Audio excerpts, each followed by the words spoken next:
अच्छा जी, तो we were talking about the separation of powers theory.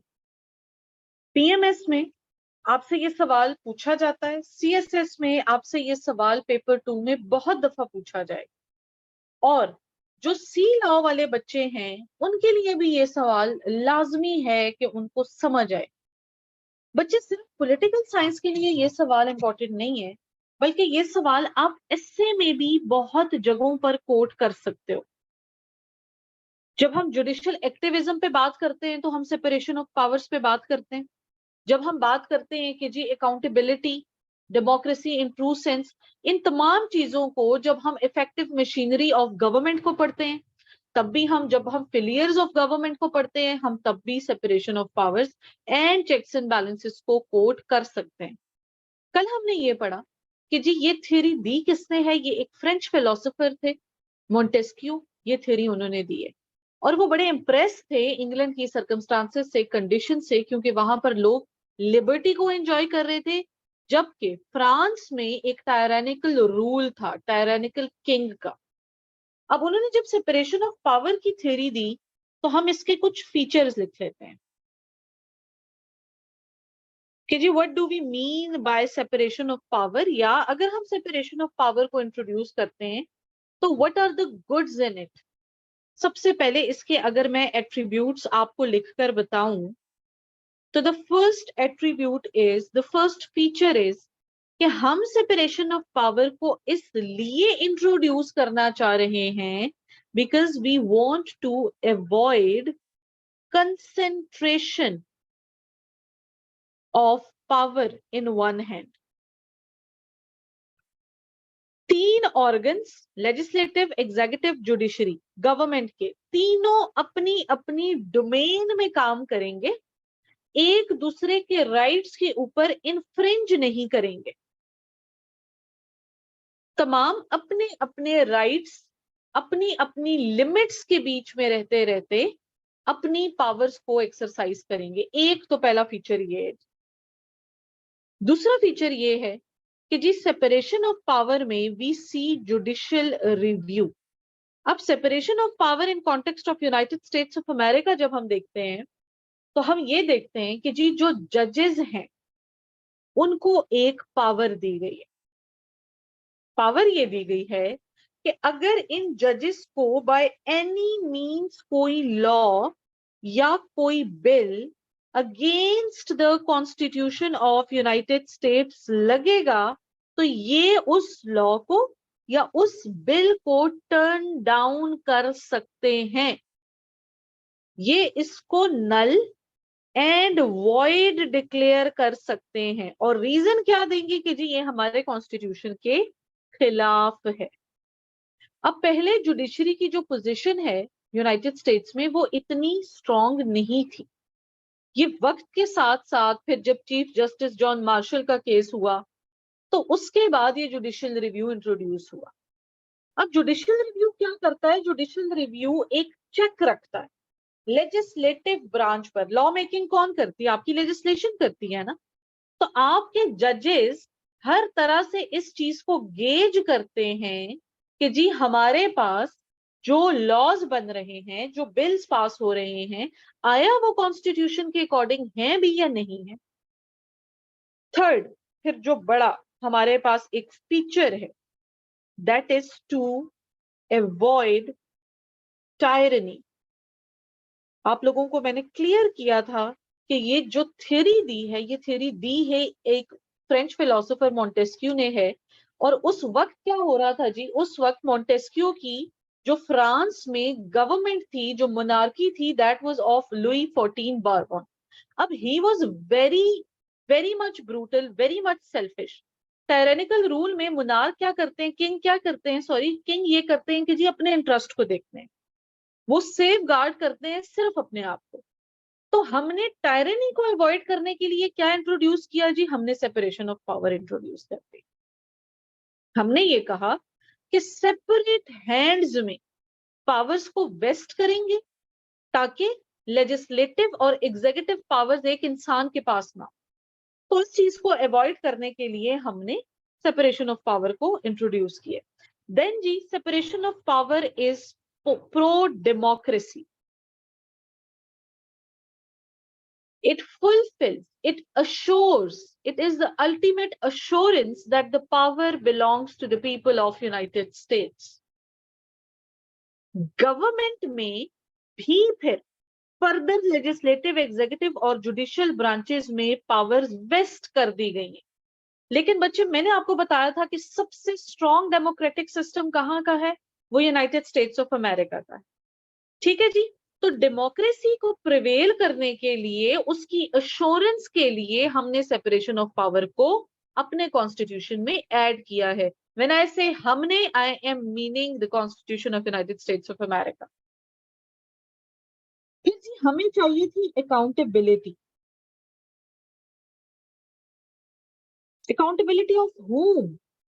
That all these three organs will work independently but with confidence. They should not have any fear of each other.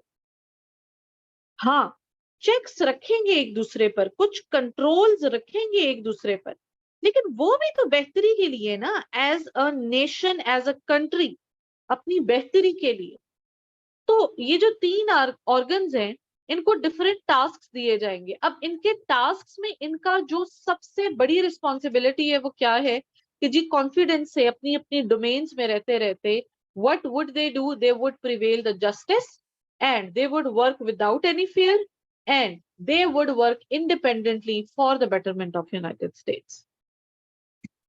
फिर जी जब हमने judicial review पढ़ा, so you people should be knowing that there is an independent judiciary working in United States without any fear and without any favor. Judiciary काम करे। और जो seventh feature है जी सेपरेशन ऑफ पावर का, that is कि ना सिर्फ इन ऑर्गन्स को डिफरेंट इनकी अपनी जो रिस्पॉन्सिबिलिटीज हैं वो दी गई हैं, बल्कि ये एक दूसरे पर चेक्स रखकर अपने सिस्टम को बैलेंस आउट भी करते हैं। आर्टिकल कौन सा डील करता है जी separation of power? United States के कॉन्स्टिट्यूशन का आर्टिकल 1 एंड आर्टिकल 3 ये डील करता है basic powers of government in separate branches के नाम से, और सेपरेशन ऑफ पावर फिर उसमें आगे आप लोग डिटेल में लिखें। आर्टिकल का नाम लाजमी लिखना है, इससे आपको नंबर मिलने।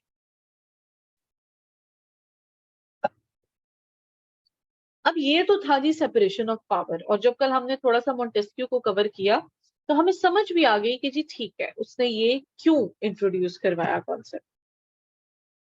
Now let's move forward towards the checks and balances कि जी चेक्स एंड बैलेंसेस किस तरह से रखेंगे।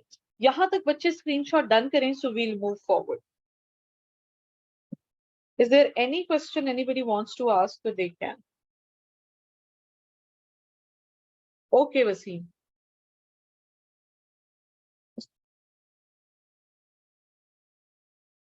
अच्छा जी, अब बहुत गौर से, जिन बच्चों की यूएस हिस्ट्री है they might be familiar with this diagram, लेकिन जिन बच्चों की नहीं है उनके लिए और पोल साइंस वाले बच्चों के लिए एक बहुत इंपॉर्टेंट टॉपिक है चेक्स एंड बैलेंसेस। अच्छा बच्चे, जब भी चेक्स एंड बैलेंसेस पे सवाल आएगा आपने सेपरेशन ऑफ पावर का जिक्र लाजमी करना है, और सेपरेशन ऑफ पावर्स का जिक्र करने से पहले मॉन्टेस्क्यू का जिक्र लाजमी करना है। ठीक है। अच्छा, हमारे पास सेपरेशन ऑफ पावर्स के बाद जब चेक्स की बात आती है तो तीन ब्रांचेस, ये तीन ब्रांचेस एक दूसरे पर ओवरलैपिंग चेक्स रखती है, काउंटर करते हैं, कंट्रोल करते हैं। किस तरह से कंट्रोल करते हैं? आप लोग इस तरह से ड्रॉ करेंगे तीन सर्कल्स। बच्चे मुझसे ये सवाल करते हैं कि मैम अगर पेपर में ये सर्कल ड्रॉ करने पड़े तो क्या करेंगे? तो जो भी बोतल लेके जाएंगे पानी वाली उसके ढक्कन से ड्रॉ कर लीजिए। ठीक है। और अगर नहीं लेके जा रहे पानी की बोतल भी, तो कम से कम प्रकार या एक कंपास तो रखें, ताकि अगर ये सवाल आए तो you attempt it in a very good way. मुझसे भी देखें सही सर्कल्स नहीं बने यहाँ पे, थोड़ा सा ना मुझे इन सर्कल्स को बड़ा बनाना है जी। This is one circle, this is the other one, and this is the third one. अब एक ब्रांच है जी हमारे पास लेजिस्लेटिव ब्रांच, एक ब्रांच है जी हमारे पास एग्जीक्यूटिव ब्रांच, और एक ब्रांच है जी हमारे पास जुडिशियल ब्रांच या जुडिशरी। लेजिस्लेटिव ब्रांच को मैं नाम देती हूं ए का और एग्जीक्यूटिव को नाम देती हूं बी का। ये जो ये पॉइंट ओवरलैप हो रहा है ना, इससे हमें ये पता चलता है कि जी चलें पहले मैं नाम दे देती हूँ, उसके बाद इसको डिस्कस कर देते हैं। सी और डी और फिर ई और एफ। आप लोगों ने बिल्कुल इसी तरह से बनाना है और बिल्कुल इसी तरह से इसको आगे कोड्स दे देने। What is A? A is legislative check over executive. What is B? Reverse कर दें इसको, B is executive check over legislative. अब C क्या है? C है legislative check over judiciary. Reverse कर दें, judicial check over legislative. E क्या है? एग्जीक्यूटिव चेक ओवर, छोड़ना किसी को नहीं है, जुडिशरी। और एफ क्या है? Judicial check over executive. My dear students, कल आप लोगों को मैंने ये बताया था कि हमारे पास जो लेजिस्लेटिव है यूनाइटेड स्टेट्स ऑफ अमेरिका की लॉ मेकिंग बॉडी है, वो क्या है जी? कांग्रेस। मतलब इसी में हाउस ऑफ रिप्रेजेंटेटिव है और इसी में सेनेट है, ठीक है ना? इन दोनों से ही बिल आगे जाएगा। एग्जीक्यूटिव कौन है जी? हमारे पास एग्जीक्यूटिव है प्रेसिडेंट ऑफ यूनाइटेड स्टेट्स। और जुडिशरी क्या है जी? वो हमारे पास है इनका फेडरल कोर्ट। अब इस सवाल को जब आपने इस तरह से लिख लिया तो अब आपको इसको ब्रेक करना आसान हो जाएगा। सबसे पहले हम फर्स्ट चेक को डिस्कस करेंगे, which is A, legislative check over executive, कि प्रेसिडेंट साहब पर हमारी लॉ मेकिंग बॉडी किस तरह से कंट्रोल करती है। तो जी बात कुछ ऐसी है कि जब बिल इनिशिएट होता है तो वो इनिशिएट होता है हाउस ऑफ रिप्रेजेंटेटिव से। जब ये बिल हाउस ऑफ रिप्रेजेंटेटिव से पास हो जाता है सिंपल मेजॉरिटी पर, तो ये बिल चला जाता है सेनेट के पास। अब ये 100 सेनेटर्स हैं यूनाइटेड स्टेट्स के। जब ये तमाम इस बिल को अप्रूव करते हैं या मेजॉरिटी अप्रूव करते हैं, तो ये बिल जाता है जी प्रेसिडेंट के पास सिग्नेचर के लिए। अब यहां पर प्रेसिडेंट के पास कुछ ऑप्शंस हैं। अगर तो प्रेसिडेंट इस बिल को साइन करता है तो ये बिल ऑटोमेटिकली लॉ बन गया। अगर ये प्रेसिडेंट इस बिल को साइन नहीं करता तो हम कहते हैं the president has vetoed the bill. अब यहां पर लेजिस्लेटिव कैसे ताकतवर होती है? यही बिल जब प्रेसिडेंट साइन करने से इनकार करता है तो वापस हाउस ऑफ रिप्रेजेंटेटिव और सेनेट दोनों मिलकर सेकेंड टाइम जब बिल को अप्रूव करेंगे तो वो ऑटोमेटिकली लॉ बन जाएगा। अब उसमें प्रेसिडेंट की कोई मदाखलत की जरूरत नहीं है, अब उसमें प्रेसिडेंट का होना लाजमी नहीं है, क्योंकि एक दफा इन्होंने इज्जत दी उनको रास नहीं आई, तो दूसरी दफा उन्होंने कहा कि जी हम खुद इस बिल को विद मेजॉरिटी पास कर सकते हैं, ये इनका प्रोरोगेटिव है। ठीक है जी। तो यहां पर कौन पावरफुल हो गई ना लेजिस्लेटिव पावरफुल। ये लेजिस्लेटिव का चेक है प्रेसिडेंट पर। बच्चे याद रहे कि जिस ब्रांच को आप चेक की सूरत में एक्सप्लेन कर रहे होंगे उसको आप लोगों ने बना देना है बादशाह, और जिस पर चेक हो रहा होगा उसको आपने कर देना है 0/0। फिर जब हम प्रेसिडेंट के चेक्स डिस्कस करेंगे तो आप देखेंगे कि प्रेसिडेंट के चेक्स में प्रेसिडेंट बादशाह होंगे और लेजिस्लेटिव 0/0।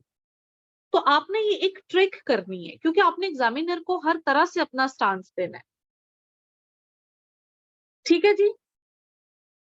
अच्छा, अब ये तो हो गया जी इन पर फर्स्ट चेक। Over veto. अब प्रेसिडेंट के पास एक और भी पॉसिबिलिटी है, आप लोगों की नॉलेज के लिए बता रही हूँ, अक्सर एमसीक्यूज में पूछ लेते हैं। अगर प्रेसिडेंट 10 दिन तक इस बिल को साइन नहीं करता, ना इस पर अपने कोई कमेंट्स देता है, बल्कि इसको अपनी पॉकेट में रख लेता है, तो इस बिल को कहा जाता है कि president has pocket vetoed the bill. For 10 days, if he keeps it in the pocket or the drawer, it means the president has vetoed the bill. वो बिल ऑटोमेटिकली खत्म हो जाए। ठीक है जी। तो फर्स्ट चेक तो हो गया ये। सेकंड चेक लेजिस्लेटिव ब्रांच का एग्जीक्यूटिव पर ये है कि जी जितने भी एग्जीक्यूटिव एक्शंस हैं उन तमाम की फंडिंग आपकी लेजिस्लेटिव ब्रांच करती है, आपकी कांग्रेस करती है। फिर थर्ड चेक, आपकी कांग्रेस ही वो ब्रांच है जो टैक्स को इंपोज करती है। फोर्थ चेक, कांग्रेस में स्पेसिफिकली सेनेट के अप्रूवल के बगैर आप कोई वॉर डिक्लेयर नहीं कर सकते। पावर्स है ना, लेजिस्लेटिव पावर्स है। और fifth check, president cannot accept or reject any treaty without the approval of the Senate. ये क्या है जी? ये फिफ्थ चेक है। हमारे पास अगर प्रेसिडेंशियल इलेक्शंस में मेजॉरिटी वोट किसी एक कैंडिडेट को नहीं मिलता, तो house of representative will choose the president and senate will choose the vice president. ये भी इनका एक चेक है, एक अथॉरिटी है, एक पावर है। फिर कल हमने डिस्कस किया कि जी कांग्रेस में जो हमारी सेनेट है, it has the power to impeach the president. वो हटा भी सकती है, उनको ट्रायल कर सकते हैं, इम्पीच कर सकते हैं। So these are the 5 checks, these are the 5 controlling powers of the legislative branch over the presidential one. अब देखते हैं कि हमारे प्रेसिडेंट साहब के पास क्या क्या चेक्स हैं। एग्जीक्यूटिव, चेक्स ओवर लेजिस्लेटिव, इसी को रिवर्स करके लिखेंगे जी। सबसे पहली बात कि प्रेसिडेंट के पास चाहे जो भी कहें, लेकिन बिल वीटो करने की तो पावर है ना। पहली दफा में तो वो अपनी बदमाशी दिखा सकते हैं ना। दूसरी बात, he is the head of the house of representatives and vice president is the head of the senate. They will obviously be taken into account whenever something important is happening.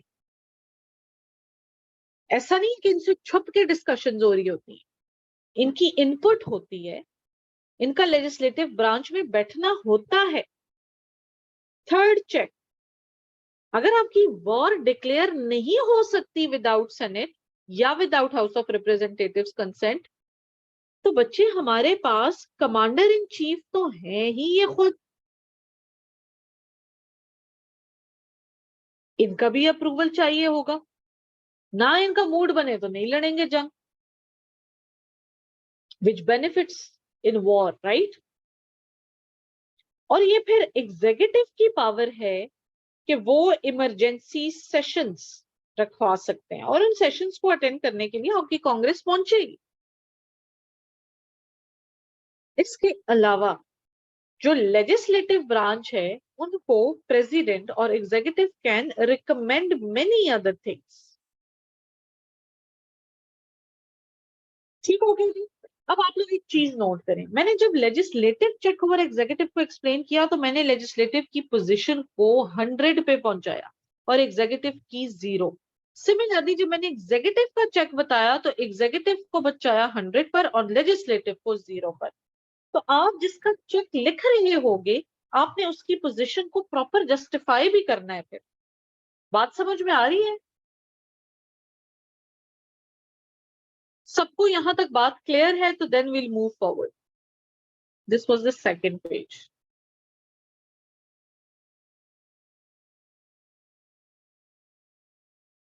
Okay, screenshot done कर दें जी, तो आगे चलते हैं।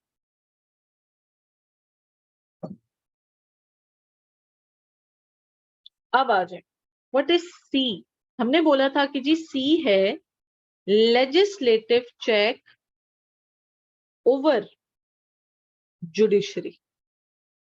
ऐसे ही है। जजेस के साथ क्या चेक्स हैं, क्या कमांडिंग पावर्स हैं इनके पास? तो जी लेजिस्लेटिव ब्रांच में मैंने आपको बताया था कि what do we have Congress. आपकी कांग्रेस का जो सबसे बड़ा चेक है वो ये है कि आपकी कांग्रेस ही लोअर कोर्ट्स बनाती है। एक बात। दूसरी बात कि ये कांग्रेस के हाथ में है कि इट कैन इंक्रीज और डिक्रीज द नंबर ऑफ जजेस। आपके जजेस की जो सैलरीज हैं वो भी फिक्स कौन करती है जी? वो भी आपकी कांग्रेस फिक्स करती है। और आपका जो फाइनल अप्रूवल है जिसको आप कहते हैं final approval of judicial act, आपने कोई एक्ट को अप्रूव करवाना है वो भी आपको कांग्रेस देती है।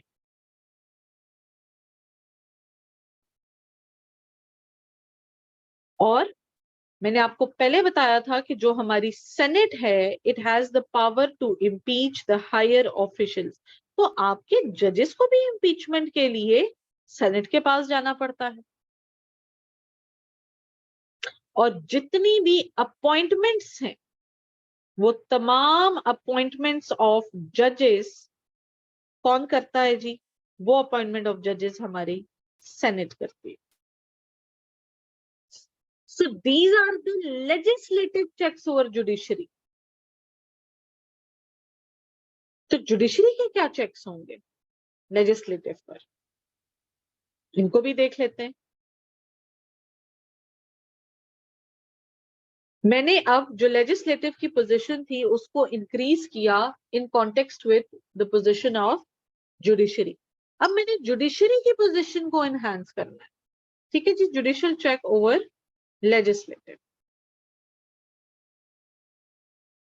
जुडिशरी हैज द पावर, चाहे बिल चाहे लॉ जहां से भी बन के आता है, जज ही है वो पावरफुल इंसान जो उस लॉ को इंटरप्रेट करेगा। जजेस के बगैर लॉज इंटरप्रेट होंगे ही नहीं, ये इनका एक बहुत बड़ा चेक है। फिर किसी भी तरह का लॉ या बिल जो इनिशिएट होके आए हाउस ऑफ रिप्रेजेंटेटिव से वापस आए सेनेट तक, अगर किसी भी पॉइंट पर जजेस को ये फील हो जाए that it is against the constitution or it does not adheres towards the meaning of the constitution, the judges can do judicial review on this and they can turn that bill or that specific law down. और ये एक unquestionable power है जजेस की। उसके बाद उनसे सवाल नहीं हो सकता कि जी क्या हो गया, आपने क्यों इसको जो है तो टर्न डाउन कर दिया, because they have been given this prestige in the constitution. Constitutionally उनको ये पावर दी गई है कि जी आप किसी भी एक्ट को अगर देखते हैं कि वो अमेरिका के लिए या हमारे कॉन्स्टिट्यूशन के लिए किसी भी तरह से एक खतरा है, या आप कह दें कि जी वो एडहेयर नहीं करता टुवर्ड्स द मीन्स, या आप कह दें कि जी वो एक्सप्लॉइट कर रहा है हमारे कॉन्स्टिट्यूशन को, आप उसको खत्म कर सकते हैं और आप किसी को जवाब दे भी नहीं। अनकॉन्स्टिट्यूशनल मीन्स पर आप उसको खत्म कर सकते हैं।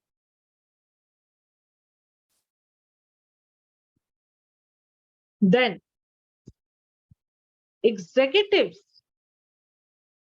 चेक ओवर जुडिशरी, कि जी president of United States of America judiciary पर कैसे चेक रखते हैं। अच्छा जी, प्रेसिडेंट के सिग्नेचर के बगैर, P means president has the power to appoint judges, ठीक है। वहां हम सेनेट का इसलिए कह रहे थे क्योंकि हम जस्टिफाई कर रहे थे लेजिस्लेटिव की पावर को, लेकिन सेनेट से गुफ्तगू करने के बाद, डिस्कशन करने के बाद, it is the president who has to sign, appoint the जज और द जजेस। और यूनाइटेड स्टेट्स के जो प्रेसिडेंट हैं उनके पास एक और बहुत ही ज्यादा बड़ी पावर है over judiciary, and that is कि जी अगर किसी जज को पार्डन करना है और वो फेडरल ऑफेंडर रह चुके हैं, तो प्रेसिडेंट ये कर सकते हैं अगर वो करना चाहें। He can pardon the federal offenders. Now, what is the judicial check over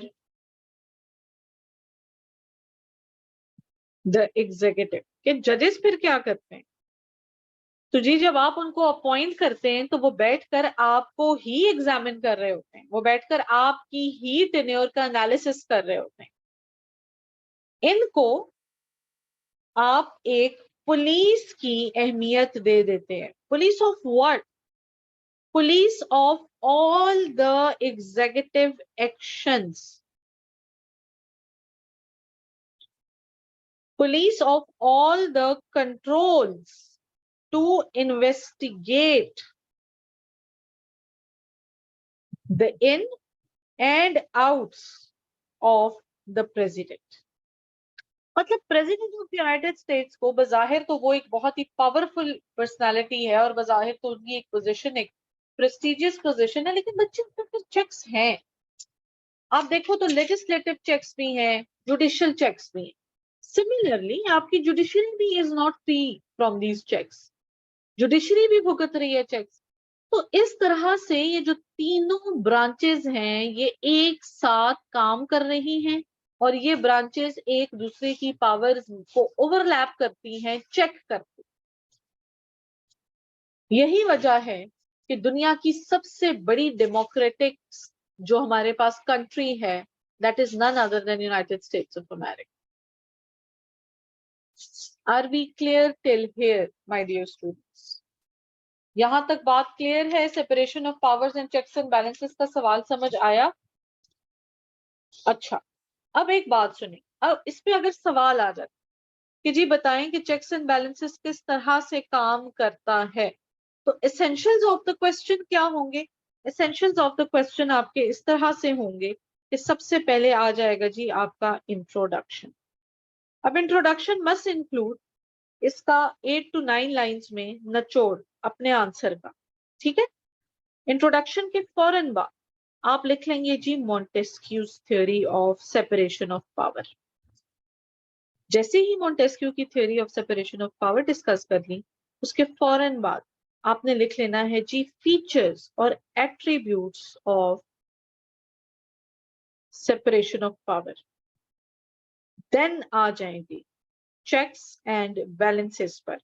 इसमें एक चीज मैं आपको बता दूं, अगर ये features of separation of power आप नहीं लिखते तो मैं मॉन्टेस्क्यू और इनको दोनों को मर्ज करके लिख लें।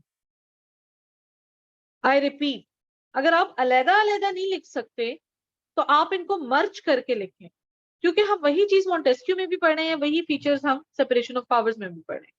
ठीक हो गया? थोड़ा सा करंट्स ऑफ द एज बता देना है जी, टायरेनिकल रूल का बता देना है, क्योंकि जब आप फीचर्स में टायरेनिकल रूल को मेंशन करोगे तो you should be able to connect the dots. फिर उसके बाद आपने ये तमाम चेक्स को अच्छे तरीके से एक्सप्लेन कर देना है, डायग्राम ड्रॉ करनी है। अच्छा, ये डायग्राम जरूरी नहीं है कि आपने in a form of circle draw करनी। मुझे कन्वीनियंट लगता है, that's why I draw it in the form of circle. You can do it in the form of cubes also. मुझे एक बच्चे ने क्यूब्स में भेजा था कुछ ऐसे करके, तो वो भी मजे का था। लेकिन ये है कि बच्चे, it's totally up to you. ठीक है, मुझे जो आसान लगा, जो मुझे लगा कि मेरे बच्चों को ज्यादा जल्दी समझ आ सकता है, मैंने आपको वो बता दिया। This is how you people are going to attempt this answer. Are we clear? So we'll move forward towards the next constitution.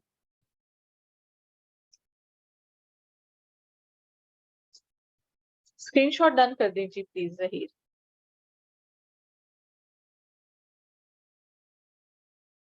Okay. अब हम ये देखते हैं कि जी हमारे पास जो कॉन्स्टिट्यूशन ऑफ यूनाइटेड किंगडम है, मैंने करवाया तो नहीं है ना अभी तक? यूके का कॉन्स्टिट्यूशन हमने नहीं किया ना? नहीं। अभी इसमें आयशा हमने प्रेसिडेंट का और प्राइम मिनिस्टर का कंपैरिजन भी करना है बच्चे, वो रहता है। लेकिन जब तक आपको मैं प्राइम मिनिस्टर ऑफ यूके से पहले एक स्केलेटन नहीं बताऊंगी यूके के कॉन्स्टिट्यूशन का, तब तक मैं वो टॉपिक नहीं करवा सकती। हमने यूके का नहीं किया हुआ, आई बिलीव, राइट? नहीं किया हुआ, ठीक है, हम आज करेंगे कॉन्स्टिट्यूशन ऑफ यूके।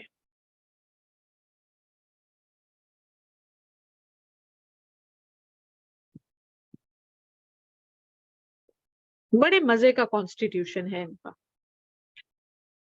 आप लोगों को पहला फीचर जो मैंने कल करवाया था यूएसए के कॉन्स्टिट्यूशन में, तो मैंने कहा था कि जी वो क्या है, वो रिटन है। और साथ मैंने ये भी बोला था कि ये रिटन लिखना इसलिए जरूरी है क्योंकि दुनिया के कुछ ऐसे कॉन्स्टिट्यूशन हैं जो कि अनरिटन है, और वो constitution none other than constitution of United Kingdom है। बच्चे, हमारे पास यूके का कॉन्स्टिट्यूशन रिटन फॉर्म में प्रेजेंट नहीं है। ये एक बहुत यूनिक फीचर है, लेकिन ये हमारे पास रिटन फॉर्म में प्रेजेंट नहीं है। हाँ, इसके फिर कुछ डॉक्यूमेंट्स हैं जो छोटे छोटे, जो हमारे पास रिटन फॉर्म में पड़े हैं, जैसे कि मैग्ना कार्टा, जैसे कि बिल ऑफ राइट्स,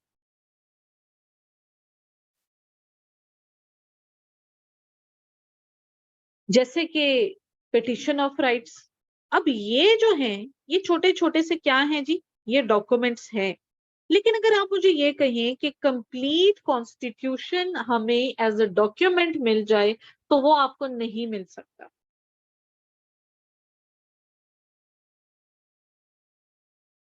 ठीक है जी,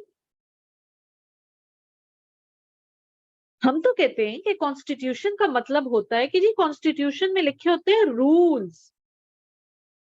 कॉन्स्टिट्यूशन को चलाया जाता है with the help of rules. तो ब्रिटिश के लोग क्या करते हैं, रूल्स फॉलो नहीं करते? करते हैं, लेकिन उनका एक बड़ा मजे का रूल फॉलोइंग मेथड है, and that method is their traditions and conventions.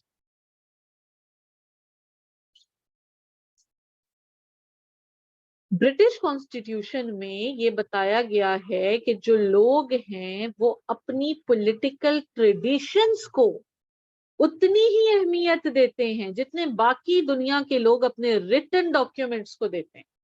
वो वर्किंग ऑफ गवर्नमेंट को गेज करते हैं विद देयर कन्वेंशंस, जो पास्ट में जाती चलती आई। मैंने आप लोगों को जब एक फिलोसफर करवाया था वेस्टर्न, तो उसमें मैंने आप लोगों को जो transition of power from the monarch और from the king towards the parliament करवाई थी, तो मैंने आपको बताया था ना कि जी वहां की जो पार्लियामेंट है, उन्होंने खुद ये कहा कि एज अ ट्रेडिशन हम देखते आए हैं, एज एन कन्वेंशन हम देखते आए हैं पोजिशन ऑफ द क्राउन। तो जी आप बैठ जाएं कुर्सी पर,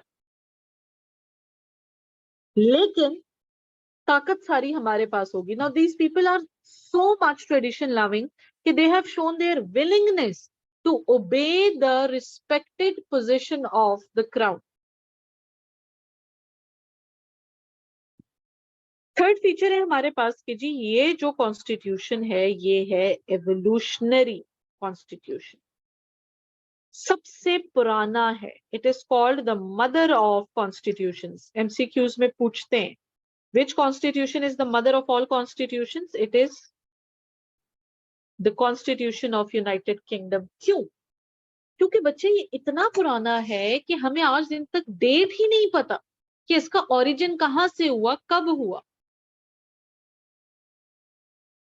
और फिर एवोल्यूशनरी इसलिए है क्योंकि अनरिटन फॉर्म में भी दुनिया में बदलते हुए हालात के साथ people of England have adapted there lifestyle.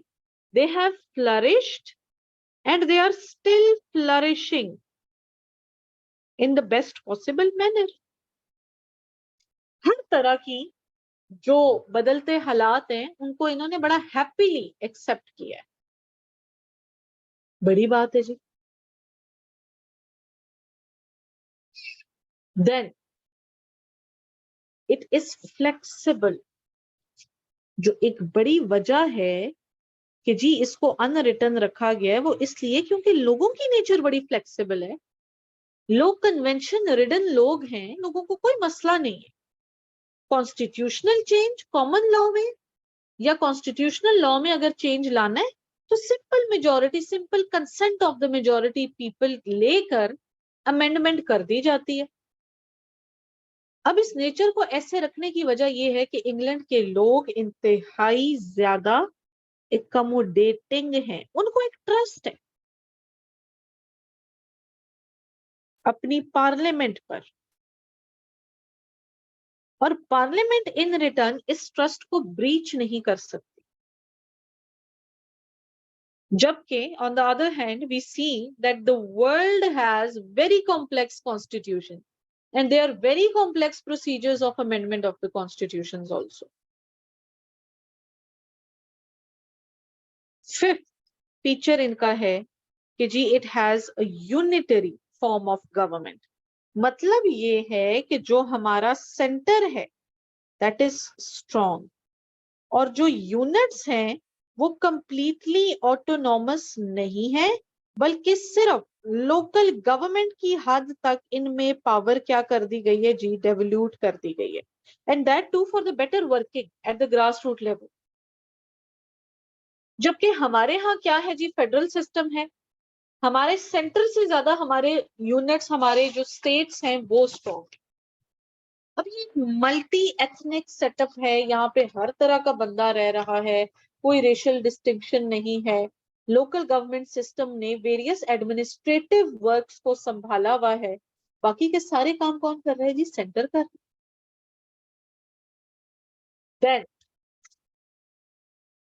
It has a parliamentary form of government. वजीर आजम is the head of the government, whereas monarch or the crown is the head of the state. अब head of the government के ही जिम्मे सारे काम हैं, वही actual executive head है. उन्होंने ये शर्त रखी हुई है कि जी जितने स्टेट ऑर्गन्स हैं they will revolve around the parliament and head of the state is just a symbolic head. अच्छा जी, ये बड़े मजे की बात है यूनिटरी फॉर्म ऑफ गवर्नमेंट लेकिन है बाइकेमरल. तो इसमें भी एक मजे की बात ये है कि जो हमारे हाउस ऑफ लॉर्ड्स हैं, ये होता इस तरह था कि जी क्राउन के पास कुछ उनके लाइफ पीयर्स मिलने आते थे, कुछ लोग मिलने आते थे और ये करते करते एक ट्रेडिशन बन गया, एक सेंटिमेंटल अटैचमेंट बन गई कि उन लोगों का जमघटा आता था, बैठता था, ये लोग बातें करते थे, ये लोग डिस्कशंस करते थे. अब जो पार्लियामेंट को पावर मिली तो दे सेड कि we can not take back this power और we can not take back this legacy और the tradition. What we can do is we can still continue with the house of lords. House of lords में ज्यादातर जो लोग होंगे वो sentimental attachment की बुनियाद पर हों. ठीक है जी.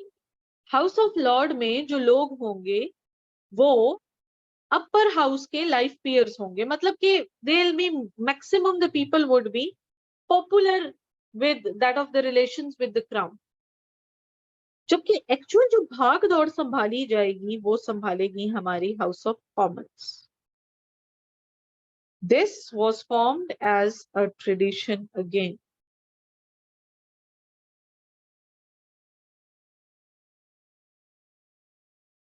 एट्थ फीचर, कॉन्स्टिट्यूशनल लॉ में पूरा एक सवाल है इस पर, sovereignty of parliament.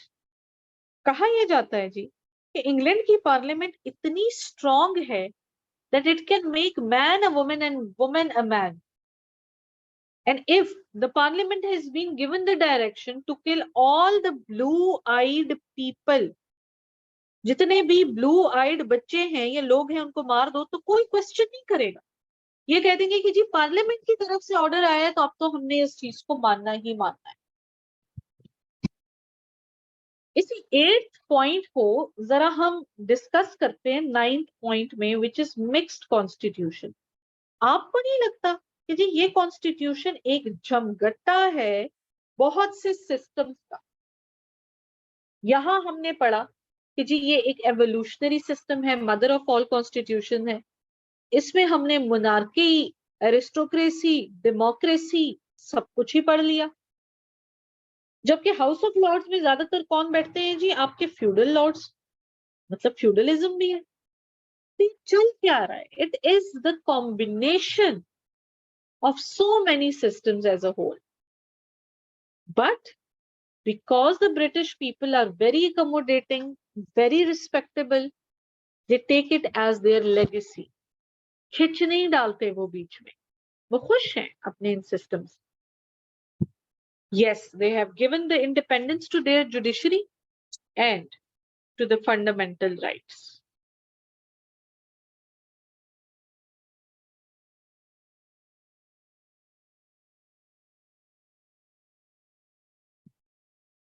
It has been made the essential part by the British people.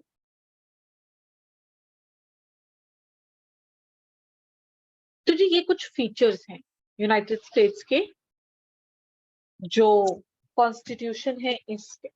अब जब तक आपको फीचर समझ नहीं आए आप तब तक आगे नहीं बढ़ सकते। फीचर समझ आ गए, अब आपको पता चल गया कि जी अगर मैम ने प्राइम मिनिस्टर पर बात करनी है तो हमें समझ आ जाएगा कि जी वहां पे पार्लियामेंट्री सुप्रीमेसी चल रही है।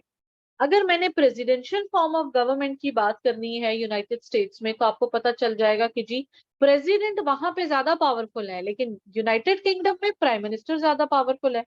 फिर हाउस ऑफ कॉमन का थोड़ा सा सेनेट के साथ, हाउस ऑफ रिप्रेजेंटेटिव के साथ हम लोग देखेंगे। फिर देखेंगे कि जी मेजॉरिटी पार्टी का हेड होना और ऑल द वे एक एग्जीक्यूटिव होना, इन दोनों में क्या फर्क है। ठीक है जी। हमारे पास सवाल अक्सर आता है कि जी व्हाट इज द डिफरेंस और contrast or comparison between the position of the US president and the British prime minister। या वो आपसे ये सवाल पूछ सकता है कि जी draw a comparison between the powers that have been given to the US president and that to the British prime minister। अब जहां कंपैरिजन का सवाल आता है वहां आपने कंपैरिजन में क्या करना है जी? उसी तरह लाइन वाला हिसाब, जैसे मैंने हॉब्स लॉ क्रूसियो में समझाया हुआ। You have to draw the line. You have to write the US president at one side and British prime minister at the other side। ठीक है जी, इसको यहां तक स्क्रीनशॉट डन करें तो अभी देखते हैं।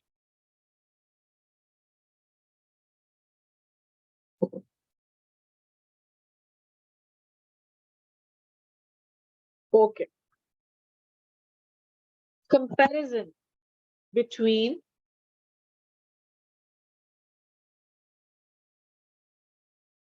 the US president and prime minister of UK. तो वही बात मैंने आपको बताया कि जी यहां आ जाएंगे यूएस प्रेसिडेंट यहां आ जाएंगे यूके के प्राइम मिनिस्टर। इस तरह से लाइन ड्रॉ कर देनी, एक हेडिंग होगी लेकिन साथ में नीचे हम लोग लिखते जाएंगे। सबसे पहली बात जी, टेन्योर। यूएस प्रेसिडेंट का टेन्योर है जी 4 साल का। He is been elected for 4 years, whereas the British Prime Minister is being elected for 5 long years. Second heading, security of position. कहां से पता चला है कि जी ये जो प्रेसिडेंट है इनको ये पावर्स मिल सकती? तो जी यूनाइटेड स्टेट्स ऑफ अमेरिका का जो कॉन्स्टिट्यूशन है वो खुद इस बात की गवाही देता है कि जी the position of the president of United States has been secured constitutionally, और इनको आराम से रिमूव नहीं किया जा सकता unless he is being impeached.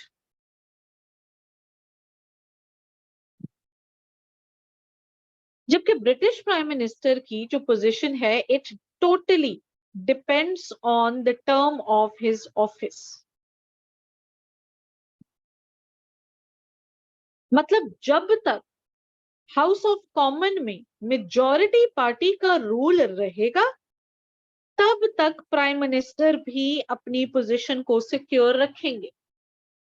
जैसे ही ये रूल मेजॉरिटी पार्टी का खत्म होता है, another party comes, obviously the position of prime minister is gone then. Third, what about the elections? G, the United States of America's president is directly elected by the people. जबकि जो British monarch हैं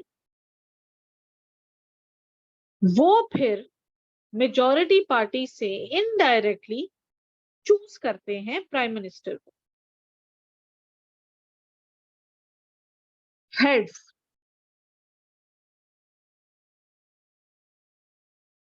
head of the state and government both is the president of United States. मतलब government भी और state भी दोनों के head ही हैं। जबकि दूसरी तरफ हमारे पास सिनेरियो कुछ और है। The prime minister is only the head of government and head of the state is crown. Accountability, ये आप लोगों को पूरा आंसर मैं हल करके दे रही हूं, इससे ज्यादा तैयारने वाला मुझे नहीं लगता कि कोई देता होगा बच्चे। अकाउंटेबिलिटी मतलब के जो प्रेसिडेंट हैं वो लेजिस्लेचर को ज्यादा रिस्पॉन्सिबल नहीं है अपने एक्ट्स के लिए या पॉलिसीज के लिए। हाँ, कुछ हद तक लेजिस्लेटिव की इन पर चेक है, लेकिन ना ये ज्यादा उनके कामों में टांग अड़ाते हैं ना वो इनके कामों में टांग अड़ाते हैं। तो मतलब इतना ज्यादा नहीं, एक म्यूचुअल कंसेंसस से यूनाइटेड स्टेट्स चल रहा है, इसीलिए इतनी पावरफुल पोजीशन है। ये जो है तो ऐसा भी नहीं कि इनके आपस में हालात खराब रहते हैं तो इसलिए इतने स्ट्रॉन्ग चेक्स रखे हुए हैं। ये चेक्स इंट्रोड्यूस इसलिए कराए गए हैं ताकि इनकी प्रेस्टीज और इनकी पावर को मजीद इंटरनेशनल वैल्यू मिले। जबकि दूसरी दफा जो दूसरी तरफ है उधर इस तरह का निजाम नहीं है। उधर आप मेजॉरिटी पार्टी से आए हुए हैं तो आप हाउस ऑफ कॉमन को अपने हर एक्ट की अकाउंटेबिलिटी देंगे। भाई वही से चुना गया है ना आपको, you are accountable for all your actions. Then membership, हमने theory of separation of power में बड़ा क्लियर इस बात को पढ़ लिया कि जी कोई एक मेंबर दूसरे ब्रांच का साइमल्टेनियसली मेंबर नहीं हो सकता। अगर वो एग्जीक्यूटिव ब्रांच से बिलोंग करता है तो एग्जीक्यूटिव का होगा, लेजिस्लेटिव तो सिर्फ लेजिस्लेटिव। तो जी he is not the member of Congress, जबकि your prime minister is leader of the house. He has to participate actively. कोई और चारा ही नहीं है। यहां पर अगर मैं इस पेज का एनालिसिस करती हूं तो मुझे इस पेज में जो सिक्योरिटी ऑफ पोजीशन है वो स्ट्रांग नजर आती है यूनाइटेड स्टेट्स की। फिर जो इलेक्शंस हैं स्ट्रॉन्ग डेमोक्रेटिक मीन्स को एडहेयर करते हुए वो इलेक्शन पोजीशन भी यूनाइटेड स्टेट्स के प्रेसिडेंट की ज्यादा लगती है। एक हेड ऑफ स्टेट और गवर्नमेंट दोनों है और एक हेड ऑफ गवर्नमेंट है सिर्फ, तो मुझे यहां पर भी ये स्ट्रॉन्ग लगते हैं और इनकी अकाउंटेबिलिटी भी ज्यादा नहीं है, तो ये स्ट्रॉन्ग है। ये जिन जिन पॉइंट्स पे मैंने स्ट्रॉन्ग लिखा है ये आपके एनालिसिस में इसी तरह से जाएंगे। जब आप अपना एनालिसिस दोगे ना तो ये स्ट्रॉन्ग वाले पॉइंट अपने जहन में रखना। यहां तक स्क्रीनशॉट डन करें जी, अब नेक्स्ट पेज पे मूव करते हैं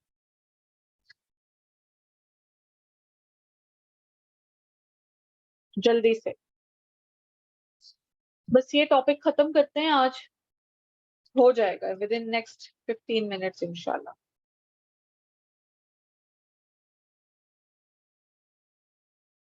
अब जी नेक्स्ट पॉइंट इसी तरह लाइन ड्रॉ करनी है और ये 7th पॉइंट है लगभग मेरे ख्याल से, 7th डिफरेंस है, 7th कंपैरिजन है, helplessness. What about the helplessness of both? तो जी अगर कांग्रेस ने प्रेसिडेंट के खिलाफ कोई एक्ट पास कर दिया या कोई बिल पास किया और वो प्रेसिडेंट के पास साइन के लिए आया, उनके कंसेंट के लिए आया, लेकिन इन्होंने एक दफा रिजेक्ट कर दिया, तो वो बगैर इनकी परवाह किए लेजिस्लेशन अपने इन लॉज को फिर से दोनों हाउसेस की सिंपल मेजॉरिटी से पास कर सकते हैं। तो जी the president is helpless if the legislature passes the bills without his consent।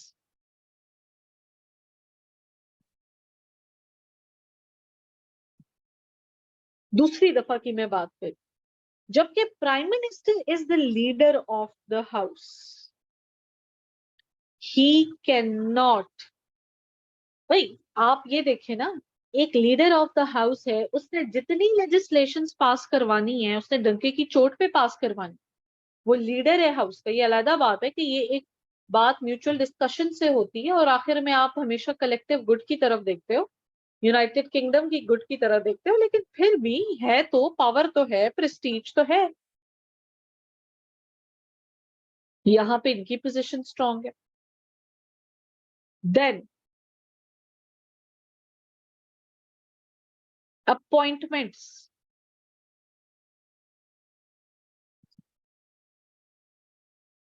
जितनी अपॉइंटमेंट्स हैं वो सेनेट के साथ शेयर्ड है। जब तक प्रेसिडेंट सेनेट का कंसेंट नहीं ले सकते तब तक वो कोई अपॉइंटमेंट्स नहीं कर सकते, जबकि जितनी हाई अपॉइंटमेंट्स हैं वो सारी की सारी अपॉइंटमेंट्स ये खुद कर सकते हैं। सिर्फ इनको एक सिग्नेचर चाहिए होता है और वो सिग्नेचर इनको क्राउन का चाहिए होता है और वो इनको हमेशा मिलता है। तो इनकी प्रेस्टीज यहाँ पर फिर थोड़ी स्ट्रॉन्ग है, इनकी पोजीशन फिर यहाँ पर थोड़ी स्ट्रॉन्ग है। नाउ बच्चे if we compare the powers of both of them, तो हम ये देखते हैं कि जी एक की सारी पावर्स हमने डिराइव की हैं फ्रॉम द कॉन्स्टिट्यूशन, जबकि प्राइम मिनिस्टर की सारी powers we have seen that they have derived from the conventions or the traditions that the United Kingdom people have followed. Then, what about the legislative powers? तो legislative powers हमारे president साहब के पास due to separation of power कुछ भी नहीं है। हाँ, कुछ थोड़ी बहुत सजेशन जरूर दे सकते हैं, लेकिन ज्यादा टांग अड़ाने का तो हमने एसओपी पढ़ ली, सेपरेशन ऑफ पावर को पढ़ लिया, तो इनके पास ज्यादा इख्तियार नहीं है। जबकि the prime minister can actively participate in all legislative processes and discussions. जितने बिल्स हैं वो तमाम बिल्स इनकी सुपरविजन में तैयार होते हैं और उनको पास भी फिर यही करते। तो 80% जो पावर है वो लाए करती है जी हमारे प्राइम मिनिस्टर के पास जब लेजिस्लेटिव पावर्स की बात आती है। Then what about the financial powers? अच्छा जी, one is due to separation of power, the Senate has the direct control over the budget. हमने पढ़ा यूनाइटेड स्टेट्स में कि बजट को कंट्रोल कौन करती है, हमारी सेनेट करती है। जितनी फाइनेंसेस हैं, जितनी फाइनेंशियल एड्स हैं, वो तमाम हमारी सेनेट देख रही होती है। हाँ, with the consent of the president, लेकिन आपके प्रेसिडेंट अपनी मर्जी से किसी को कुछ नहीं कर सकते। जबकि the prime minister of United kingdom has the deciding powers. He can pass the budget in legislature as well as he can amend it, and he has been authorized with the deciding powers of all the finances of the United Kingdom.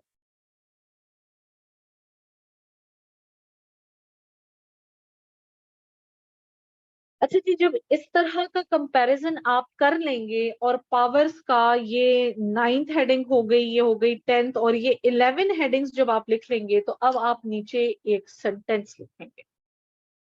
Next page पर चलते हैं, मैं बोल रही हूं, आप लोग लिखते जाएं। आप लोग मार्कर से या ब्लैक पेन से लिखेंगे, international status of both, international status of both president and prime minister, international status of both president and prime minister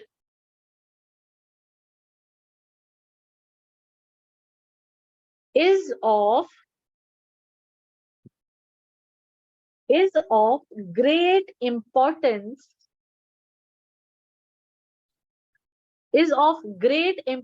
as both plays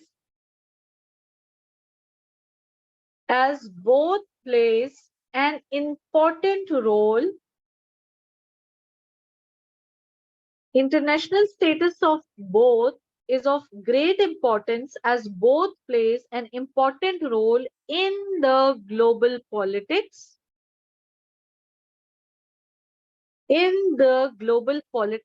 and issues. In the global politics and issues. अब यहाँ आपने जो थोड़ा सा diplomatic तरीके से उसको बोल दिया कि जी इंटरनेशनल स्टेटस तो दोनों का बहुत ज्यादा है और अहम है, और दोनों ही इंटरनेशनल और ग्लोबल पॉलिटिक्स में क्या कर रहे हैं जी, अपनी अपनी तरफ से एक इंपॉर्टेंट रोल प्ले कर रहे हैं। फिर आप नीचे लिखेंगे जी बट।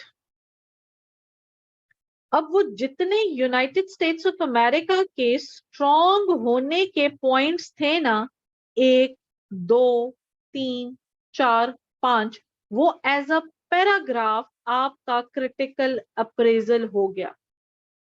नीचे आप जैसे ही वो खत्म कर देंगे उनके स्ट्रॉन्ग होने के पॉइंट्स, अब आप नीचे लिखेंगे वेयर एज।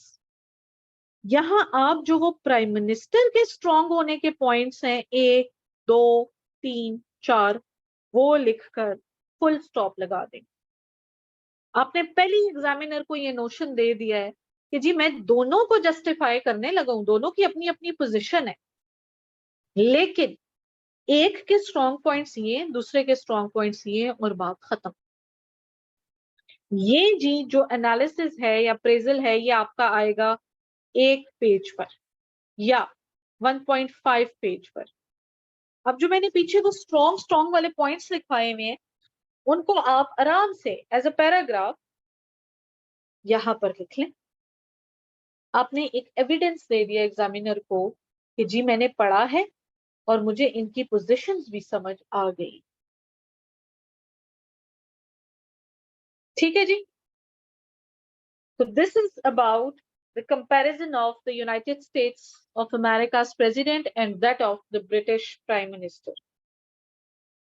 समझ आई है बच्चों आप लोगों को?